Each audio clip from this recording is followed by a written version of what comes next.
మీరు చూస్తున్నారు FIR news. తాజా వార్తలు, కీలక అప్డేట్స్ కోసం మా ఛానల్ను సబ్స్క్రైబ్ చేయండి.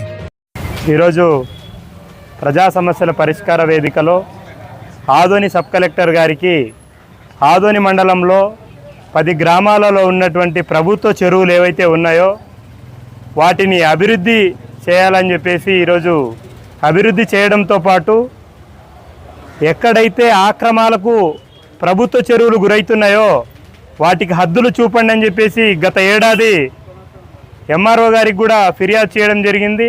ఎంఆర్ఓ గారు పట్టించుకోని పక్షంలో ఈరోజు ప్రజా సమస్యల పరిష్కార వేదికలో సబ్ కలెక్టర్ గారికి ఈరోజు ఫిర్యాదు చేయడానికి వస్తే ఆయన ఫిర్యాదును కూడా పూర్తిగా చూడకుండా ఇచ్చారు కదా ఇంకా వెళ్ళిపోండి చూస్తాను అనేటువంటి ధోరణితో ఆయన మాట్లాడుతున్నారు. పత్రికా ప్రకటన చేయటానికి ఒక విజువల్స్ తీసుకుంటా ఒక ఫోటో అంటే కూడా ఆయన లేదు, అవసరం లేదు, మీతో నేను ఫోటో దిగను అనేటువంటి భాషలో ఆయన మాట్లాడుతూ ఉన్నారు. ఓకే, మంచిది, మా సమస్య మాత్రం పరిష్కారం కావాలి, ఫోటోనో మరొకటో కాదు అని చెప్పేశాము.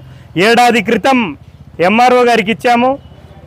చిన్ననీటిపారుదల శాఖ కార్యాలయానికి మేము వెళ్ళినప్పుడు ఆడ ఇంజనీర్ గారు అందుబాటులో లేరు. ఆయనకు ఫోన్ ద్వారా అడిగాము. అడిగితే ఆయన కూడా సరైనటువంటి వివరణ కానీ స్పందన కానీ లేనటువంటి పరిస్థితి ఉంది. అందుకని మేము ప్రభుత్వ అధికారులకు అడుగుతూ ఉన్నాం. మేమే కాదు, ప్రజలు కూడా స్వచ్ఛందంగా వచ్చి అడుగుతున్నప్పుడు జనసేన పార్టీకి ఈ రకమైనటువంటి సమాధానం అధికారులు ఇస్తున్నారు అంటే ప్రజాస్వామ్యవాదులు, అభ్యుదయవాదులు అడుగుతుంటే ఏ రకమైనటువంటి ధోరణి అధికారులది ఉందో అని చెప్పేసి మేము ఆవేదన వ్యక్తం చేస్తూ ఉన్నాం.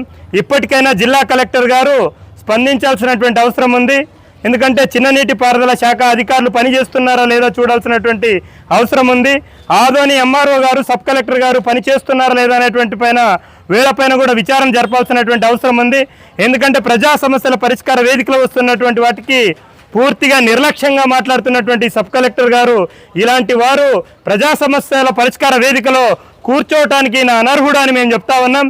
ఎందుకంటే మేము గత ఏడాది ఇచ్చాం సార్, ఇచ్చినప్పుడు దాని గురించి చెప్పండి అంటే గ్రీవెన్స్ ఇచ్చారు కదా, మీకు ఆన్లైన్ నెంబర్ ఇస్తాము, మీరు వెళ్ళిపోండి అని చెప్పి ఆయన వ్యంగ్యంగా మాట్లాడుతున్నటువంటి పరిస్థితి ఉంది. అంటే ప్రజలు, సామాన్య ప్రజలు, ఏమీ తెలియని ప్రజలు వస్తుంటే ఏ రకమైనటువంటి ఈయన ప్రవర్తన ఉంటుందో ప్రజలందరూ కూడా ఆలోచించాలి. సంబంధిత అధికారులు కూడా ఇతనిపైన యాక్షన్ తీసుకోవాలని చెప్పేసి కోరుతా ఉన్నాం. ఎందుకంటే ప్రజా సమస్యల పరిష్కార వేదికలో ప్రజల యొక్క సమస్యలు వినడానికి, ప్రజలు తమ సమస్యలు చెప్పుకోవడానికే ఈ కార్యక్రమానికి అంటూ రావడం అనేటువంటిది జరుగుతుంది. మరి పూర్తి నిర్లక్ష్యంగా మాట్లాడుతున్నటువంటి సబ్ కలెక్టర్ గారి పైన చర్యలు తీసుకోవాలి. అదేవిధంగా ఆదోనిలో ఉన్నటువంటి ఎంఆర్ఓ గారు గత ఏడాది క్రితం జనసేన పార్టీగా మేము అడిగాము. ఆదోని మండలంలో 10 గ్రామాల్లో 13 చెరువులు ఉన్నాయి. ఈ 13 చెరువులు ఏవైతే ఉన్నాయో అన్యాయకృతమవుతున్నాయి, కబ్జాకు గురవుతున్నాయి, వీటిపైన యాక్షన్ తీసుకోండి, హద్దులు చూపించండి, హద్దులు ఖచ్చితమైనటువంటి హద్దులు చూపించండి అని అడిగినప్పుడు కూడా పూర్తిగా నిర్లక్ష్యం చేశారు. గట్టిగా ఇక్కడ ఉన్నటువంటి సబ్ కలెక్టర్ గారిని అడిగితే సిఐ గారిని పిలుస్తాను ఆగండి అంటున్నారు. అంటే ప్రజా సమస్యలు అడిగితే పోలీసుల ద్వారా బెదిరింపులు చేయాలనుకోవడం చాలా దుర్మార్గం ఇది.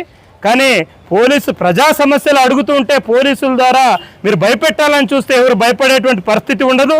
ప్రజా సమస్యలు అడగడం అనేటువంటిది ఒక రాజకీయ పార్టీగా మా బాధ్యత, మా హక్కు కనుక ఈరోజు ఈ ప్రజాస్వామ్యంలో అడగాల్సినటువంటి బాధ్యత ఉంది కనుక అడిగాము.